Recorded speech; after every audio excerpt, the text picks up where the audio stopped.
She never should have rented this apartment in the mortal city. The cold comes through every crack. She puts her hand up to the radiator, doesn't work. She has to use electric heat. And tonight was the first date with the brother of the guy she worked next to. He lived a couple streets away. He listened, he had things to say. She asked him up for dinner sometime. Sometime was tonight.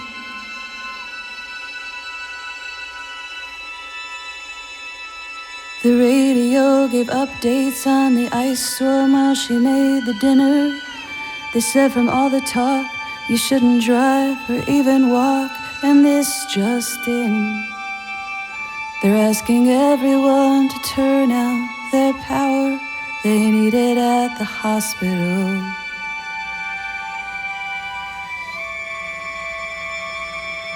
She ran around pulling plugs, then she called him up. Maybe now they shouldn't meet. He said that he would brave the street. So she met him at the door with a blanket and a candle, saying, I heard it on the radio, I had to turn my power off. He said, you're not the only one.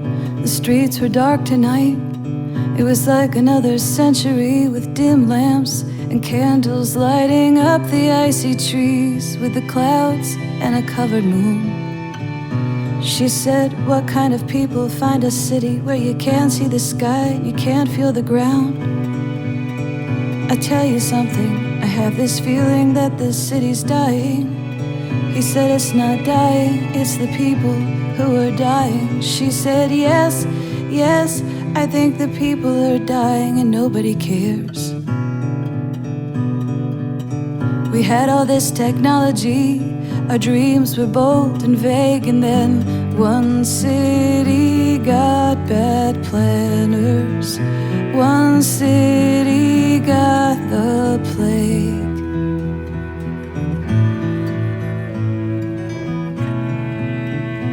He asked, why did you move here? She said, for the job. For the job, and I've been so lonely here, so lonely. There's no one I can talk to. You know, I don't even know your brother.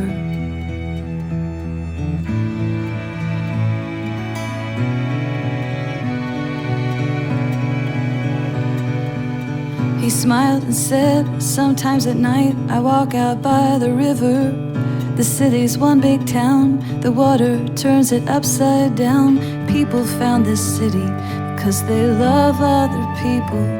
They want their secretaries, they want their power lunches. And think about tonight, I heard the same newscast you did. I unplugged everything, I looked out my window, and I think the city heard. I watched as one by one the lights went out so that they could give their power to the hospital.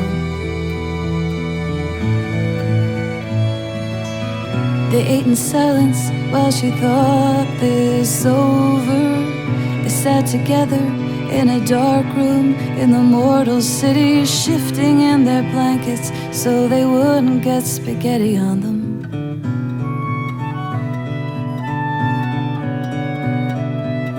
Then came the awkward moment after dinner, what to do. The ice was still falling, the streets were still dangerous, the cabs were not running, and this neighborhood was not the greatest. They both looked at the space where a couch would have been. She felt her stomach sink, she felt like she could hardly think. She said, I never should have rented this apartment in the mortal city. The cold comes through every crack. I put my hand up to the radiator, doesn't work. I have to use electric heat. And that settled it. They would both sleep in her bed. It was a matter of survival. She got out t-shirts, sweatshirts, sweatpants, socks, hats. If there was ever any thought of what would happen in that bed tonight. There was no question now, they could barely move. They were wrapped up like ornaments, waiting for another season.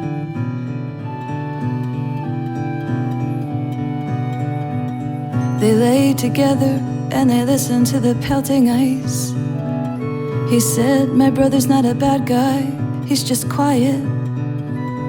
I wish you liked this city. She said, maybe I do.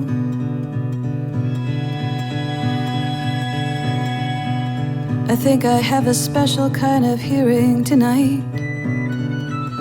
I hear the neighbors upstairs, I hear my heart beating. I hear 1,000 hearts beating at the hospital.